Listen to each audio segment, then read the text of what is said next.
தாய் தமிழ் உறவுகளுக்கு வணக்கம். கட்சி பதவி பறிப்பு, தாவேகா தொண்டர் என்ன செய்தார் பாருங்கள். கட்சி பதவி பறிப்பு, தாவேகா தொண்டர் என்ன செய்தார் பாருங்கள் என்ற தலைப்பில் இந்த காணொளியை நாம் காண்கிறோம்.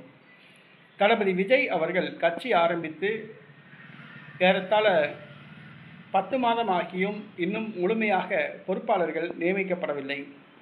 இந்த சூழ்நிலையில் திண்டுக்கல் மாவட்டம் வத்தலகுண்டு ஒன்றிய தலைவராக அபினேஷ் என்ற இளைஞர் நியமிக்கப்பட்டதாக கூறப்படுகிறது. அவர் விஜய் ரசிகர், கட்சியில் தீவிரமாக செயல்பட்டு வந்தார்.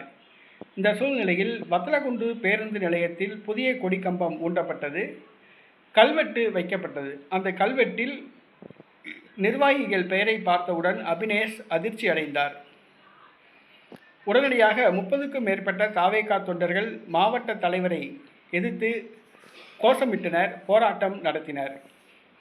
கட்சி பதவி பறிக்கப்பட்டதாக அபினேஷ் உணர்ந்தார். அந்த கல்வெட்டில் அபினேஷுடைய பெயருக்கு பதிலாக வேறொரு பெயர் இருந்தது. இதனால் வீட்டிற்கு வந்தார், மனமுடைந்தார்.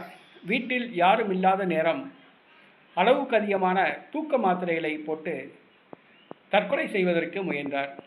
உடனடியாக மயங்கி கிடந்த அவரை மருத்துவமனையில் சேர்த்தனர். அவருக்கு தீவிர சிகிச்சை அளிக்கப்பட்டு வருகிறது. காவல்துறை விசாரித்து வருகின்றனர்.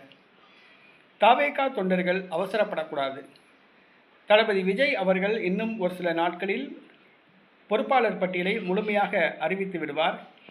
அதுவரைக்கும் அமைதி காக்க வேண்டும். கட்சி என்றால் சில பிரச்சனைகள் இருக்கத்தான் இருக்கும், கோஷ்டி பூசல் இருக்கத்தான் இருக்கும். அதற்காக வேண்டி மனம் நொந்து தற்கொலை செய்கின்ற அளவுக்கு போகக்கூடாது. இன்னும் ஒரு சில நாட்களில் தளபதி விஜய் அவர்கள் கட்சி பொறுப்பாளர் பட்டியலை அறிவித்து விடுவார். அதுவரைக்கும் அமைதி காக்கவும்.